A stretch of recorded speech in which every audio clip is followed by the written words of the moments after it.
Hello, hello. My name is Ronaldo, and I'm here to share my spiritual experiences with you. And I pray that the Most High God will bless me with the right words to tell this story. Now, forgive me, there's like cars going by and stuff like that. I don't feel like rolling my window up, so I'm just gonna do it just like this right here.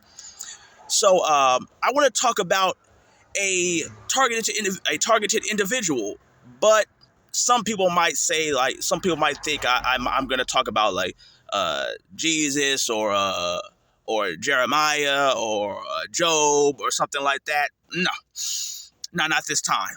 See, because the way God talks to me is a little bit different than how He speaks to His other children. God knows that I'm still working on the Bible. I'm still reading, but I'm not where I should be yet. But I'm working on it. So God spoke to me through a cartoon show by the name of Yu-Gi-Oh. So I want to talk about a Yugi Moto, a targeted individual. We're going to talk about Yu-Gi-Oh! Season 2. I'm trying to make this brief. I don't want to go over it too much. But Yugi Moto was a Yu-Gi-Oh champion, a Duelist Kingdom champion. He was a card player. He was a champion. He was number one duelist in the world, king of games. So he was like top dog in the duelist world, and he wanted to take part in another tournament that was being held by Seto Kaiba, one of his rivals, and it was called the Battle City Tournament. And in this tournament, pretty much everywhere Yugi Moto went, he was being harassed by duelists. They were called rare hunters or mind slaves, but we'll talk about that a little bit later. So we're gonna call them rare hunters. They were top elite duelists. It was like a secret society type of a group where they go around, they collect all these rare cards, and they were just really, really, really talented duelists, but they were evil.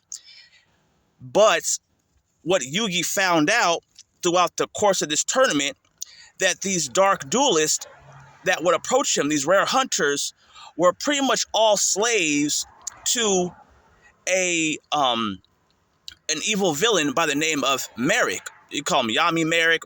I'm just gonna call him Merrick. He had a weapon called it was a Millennium Rod or something like that, where he could take over the minds of the people and turn them into mind slaves. He could possess them, take over their brains, take over their minds, and he could send out these rare hunters to harass or target whoever he wanted.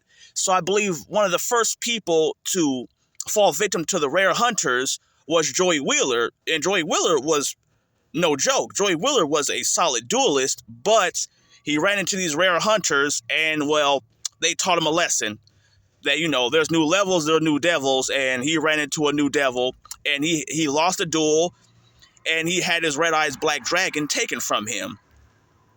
That was one of the first duels that I noticed, and then eventually Yugi had to duel Bandit Keith, and he didn't realize Bandit Keith was under the control of Merrick, and Merrick wanted Yugi's Millennium Puzzle, and he wanted his soul as well. So pretty much everywhere Yugi Moto went, he's being approached by somebody like a Bandit Keith. You got to duel Bandit Keith now, and Bandit Keith didn't even want to be a slave to Merrick, but they found him at sea, and they took over his mind, and he was an absolute slave. Even when he tried to break free, he could not do so. And then eventually, it just kept getting worse and worse and worse.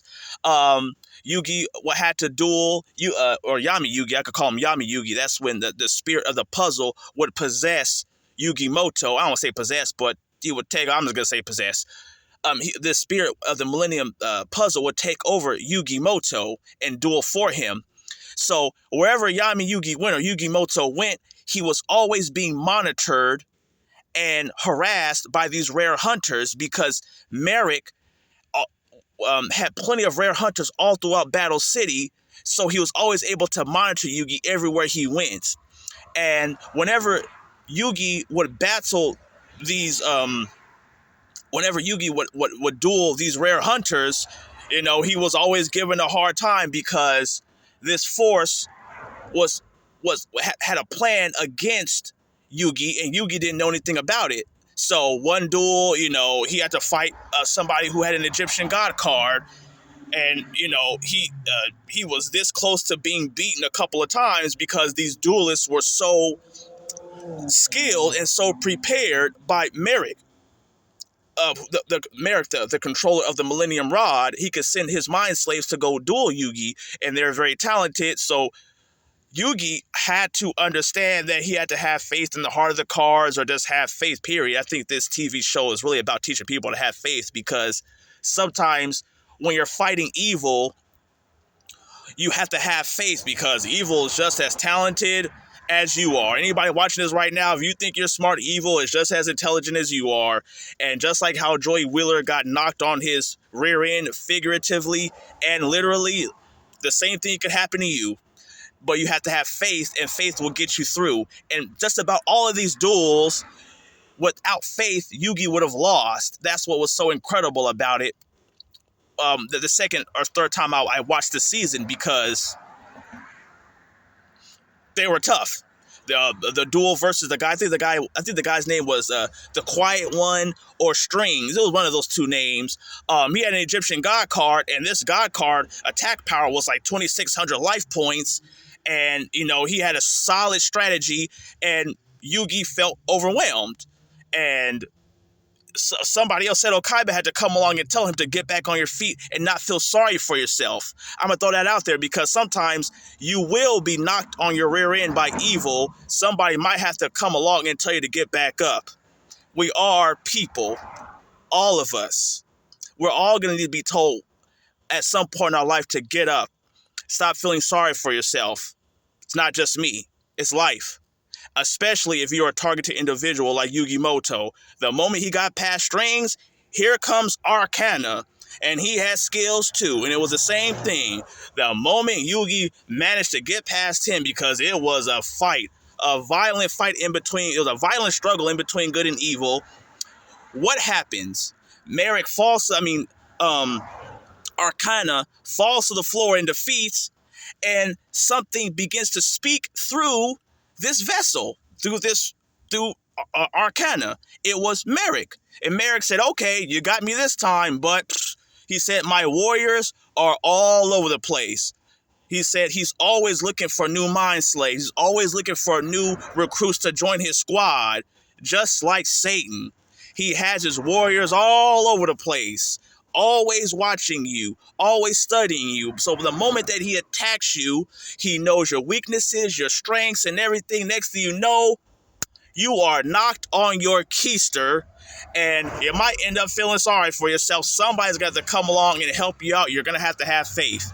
The moment Yugi got past him, here comes another rare hunter. They're all over the place, and he just climbed the ladder little bit by little bit by little bit. Now, that's how God speaks to me. I never stopped to even look at Yu-Gi-Oh! Like that until, until I was knocked on my keister, knocked into homelessness a couple of times, and I realized these warriors of evil, these gang stalkers, or demon-possessed people, they had a plan against me based off my strengths and my weaknesses, but I didn't have the proper amount of faith or heart of the cards and all that crap. It sounds corny, but it's the real deal. They're telling it like it is. I think that's something that the show Yu-Gi-Oh! Teaches people. When you're truly battling against evil, evil will knock you on your keister. No matter how hard you think you hit, evil can hit you just as hard, if not harder. No matter how intelligent you think you are, evil could come along and outsmart you and knock you on your keister, bring you to your knees, and hey, somebody might have to come along and pick you up. So I think people should watch that. Show, Yu-Gi-Oh! Especially season 2. If you feel as if you're a targeted individual, really watch that. That's one of my favorite seasons. Though you duel somebody who gets this close to kicking your keister, and the moment you beat them in a duel, a force starts speaking through them and says, hello, hey, how you doing, Pharaoh? How's it going, Yugi? They say, once again, you got us now, but hey, we're all over the place, baby. You might as well get back up, dust yourself off, because here comes another duel, and this force was relentless, just like these gang stalkers. So go ahead, watch Yu-Gi-Oh! Season 2, and hopefully, it gives you some type of faith. It picks you up, just like how it picked me up. You know what I'm saying? So, it's not like it because, once again, we're all human. All of us need to be picked up. Especially if you're truly battling evil, all of us are going to get knocked down. I don't care how smart, how much money, or how strong you think you are. If you're truly targeted, you are going to be knocked on your keister.